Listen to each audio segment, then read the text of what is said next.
Você sabia que os livros históricos da Bíblia contam histórias de guerras, reis, famílias em crises e até reconstruções depois de grandes derrotas? E o que tudo isso tem a ver com a nossa vida hoje?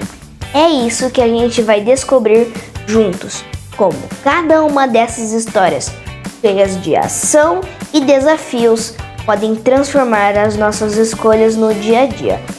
Fica com a gente e bora embarcar nessa nova jornada pelos livros históricos.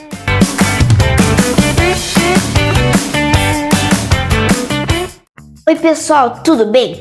Eu sou o Matheus. A nossa última série foi sobre o Pentateuco: Gênesis, Êxodo, Levítico, Números e Deuteronômio. A gente viu a criação, a libertação do povo do Egito, leis para organizar a vida do povo e a caminhada no deserto e a renovação da aliança. Agora a gente vai começar uma nova jornada, que são os livros históricos. Aqui entram histórias de conquistas e quedas, reis e profetas, gente comum e gente importante, todo mundo vivendo na presença de Deus, às vezes acertando, às vezes errando. E é por isso que essa parte me empolga. Ela mostra que Deus age na vida real, então se prepara. Parabéns, Matheus. Foi excelente. Que orgulhoso de você, hein? Que começo lindo. Mas quando a gente sai do livro do Pentateuco e entra nos livros históricos, surge uma pergunta importante, tá? Sabe qual que é a pergunta, Matheus? Não posso. Então vamos lá. O que Deus faz agora que o seu povo tem uma terra e uma aliança? Essa é a pergunta. Esses livros da jornada de históricos, eles nos mostram como a promessa se torna realidade. A entrada na terra prometida com Josué, a crise de identidade e os ciclos de desobediência em Juízes, a fidelidade no cotidiano de Ruth, o surgimento da monarquia nos livros de Samuel, a glória e depois a ruína dos reinos nos livros de Reis e a releitura espiritual da história com foco no culto lá nos livros de Crônicas, depois do exílio, a restauração em livros de Esdras e Neemias, concluindo com o propósito corajoso de Esther em tempos difíceis. Sabe, meu amigo, mas esses livros não são apenas registros de reis, guerras e conquistas. Esses livros, eles revelam que o coração da caminhada com Deus sempre passa pela família. Foi na transmissão de fé de pais para filhos que Israel encontrou força. E foi na perda dessa herança que tantas vezes eles caíram. Por isso, os livros históricos nos convidam a algo atual. Famílias firmes na fé, unidas em torno da palavra, passando de geração em geração, vivendo a verdade do Deus vivo. E nós queremos estender esse convite a você que está nos assistindo, e que sua família também se una a essa jornada, que cada lar se torne como um altar onde se lê, se vive, se transmite a palavra de Deus. Porque quando famílias se levantam na presença do Senhor, Ele transforma não apenas histórias individuais, mas Ele transforma histórias de todo um povo. Posso dar um spoiler sobre o que a gente vai ver? Pode, com certeza. Tá. Josué é sobre promessa cumprida. Juízes, sobre o povo se perdendo sem referência. Ruth, sobre fidelidade no pequenino. Samuel e Reis mostra como o poder revela o coração de qualquer um. Crônicas relembra a identidade do povo. Esdras e Neemias tratam de reconstruir por dentro e por fora. E Esther lembra que Deus trabalha até quando parece estar em silêncio total. Acertei? Acertou em cheio, filho. E vamos um pouco além. O livro de Josué nos lembra que vitória vem da obediência antes de estratégia.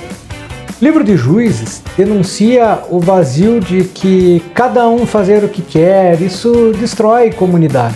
Já no livro de Ruth nos mostra que fidelidade muda destinos. 1º e 2º Samuel revelam que liderança sem quebrantamento vira tragédia, lembra de Saul, né? Mas que Deus levanta também gente segundo o seu coração, lembra de Davi, tá?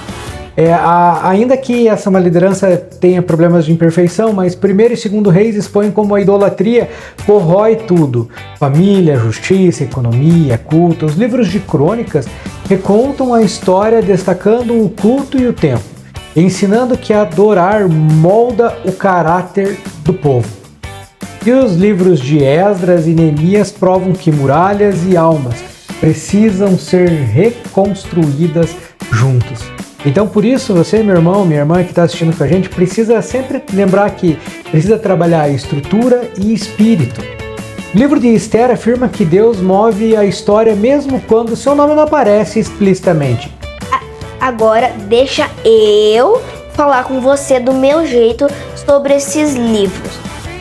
Eles me lembram 3 coisas bem básicas e atuais pra gente hoje. Decisões viram histórias. Israel escolhia obedecer ou não, e isso mudava tudo. A gente também faz escolhas na escola, no celular, nos amigos.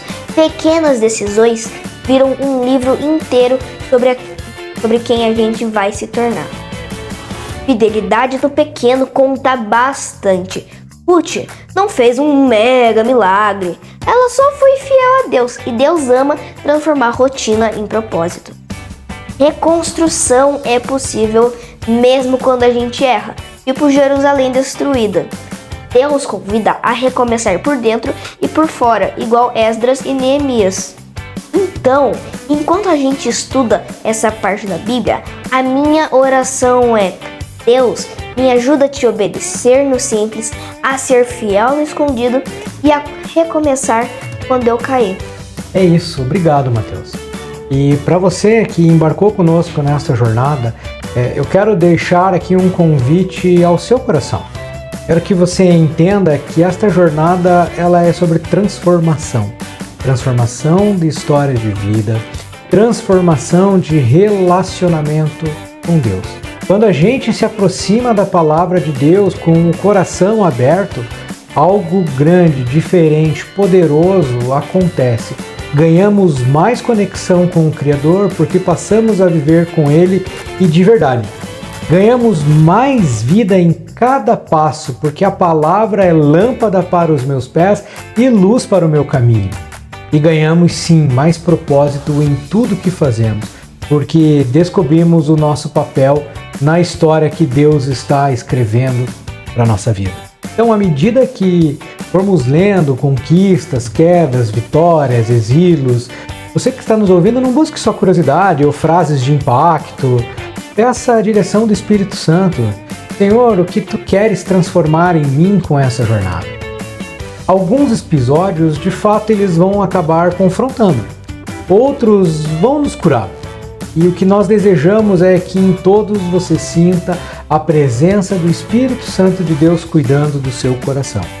E o mesmo Deus que guiou Israel na terra, no palácio, no exílio e na reconstrução, dirija também a sua casa, o seu trabalho, as suas decisões.